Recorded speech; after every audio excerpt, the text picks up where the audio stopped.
ഇത് മനസ്സിലായി, ഉണ്ണികൃഷ്ണൻ അല്ലേ? എന്നാ പിന്നെ പെണ്ണിനെ വിളിച്ചോളൂ. യശോദേ.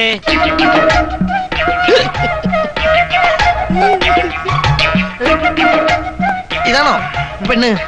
ഡെമോക്രാറ്റിക് പാർട്ടിയിലെ ഒരു ബുദ്ധിജീവിയാണ് ഞാൻ. ചില നിബന്ധനകൾ മുമ്പോട്ട് വെക്കാനുണ്ട്. കല്യാണത്തിന് ആർഭാടങ്ങളൊന്നും പാടില്ല. ഞങ്ങളുടെ പാർട്ടി ഓഫീസിൽ വെച്ച് വളരെ ലളിതമായ ഒരു ചടങ്ങ്. ഞാനൊരു രക്തഹാരം അങ്ങോട്ടണിയിക്കും, കുട്ടി ഒരു രക്തഹാരം ഇങ്ങോട്ടണിയിക്കും. അതിനുശേഷം അരമണിക്കൂർ നേരം ഞങ്ങളുടെ പാർട്ടി പ്രവർത്തകർ ഞങ്ങളുടെ പാർട്ടി സൂക്തങ്ങൾ ഉറക്കെ ചൊല്ലും. പിന്നെ ഒരു ഗ്ലാസ് നാരങ്ങ വെള്ളം. ചടങ്ങ് തീർന്നു. Very easy. ഓ അങ്ങനെയല്ലടാ, ഇങ്ങനെ മാറ്. ഈശ്വരൻ, നീ എവിടെയെങ്കിലും ഒരു സ്ഥലത്ത് നില്ലടേ.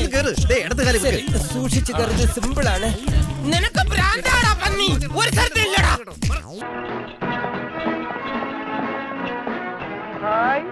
ഇന്നിവിടെ ഉത്സാഹം. ഉത്സാഹം? ആ, പള്ളിപ്പെരുന്നാൾ പോലെ അമ്പലത്തിലുണ്ടാവല്ലോ ഉത്സാഹം. ഉത്സവം? ഇത് ഉത്സവം പള്ളിപ്പെരുന്നാളും ഒന്നും അല്ലടാ. ഡൽഹി പഠിക്കാൻ പോയ ഇവിടുത്തെ തമ്പുരാട്ടി പെങ്കൊച്ച് വരുന്ന.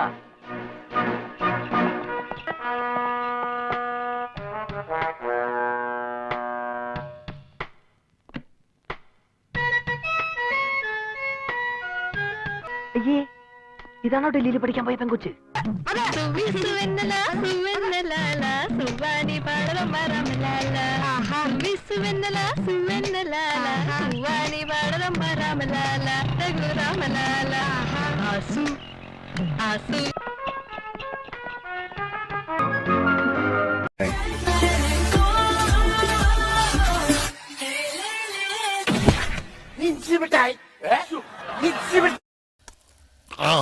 വിദ്യാലയം പൊളിച്ചു. സൂപ്പർ. വിനായകർ കറക്റ്റാ. ഒട്ടും മുമ്പോട്ടും അല്ല പുറകോട്ടും അല്ല. നീ തിളപ്പിച്ചു കഴിഞ്ഞാൽ ഉപ്പിട്ടല്ലേ?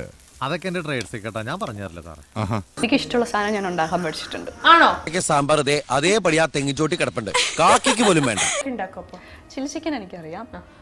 ബിരിയാണി ഞാൻ ഒരു പ്രാവശ്യം ഉണ്ടാക്കി, പ്രോൺസ് ബിരിയാണി 2 പ്രാവശ്യം ഉണ്ടാക്കി. വയറിളക്കാൻ നല്ലതാന്നാ അത് കഴിച്ചൊരു പട്ടി ഇന്ന് രാവിലെ ഒന്ന് പറഞ്ഞു.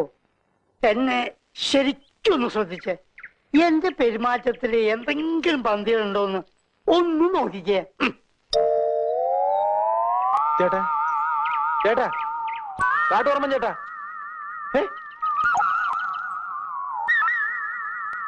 എന്തോ കുഴപ്പമുണ്ടല്ലോ.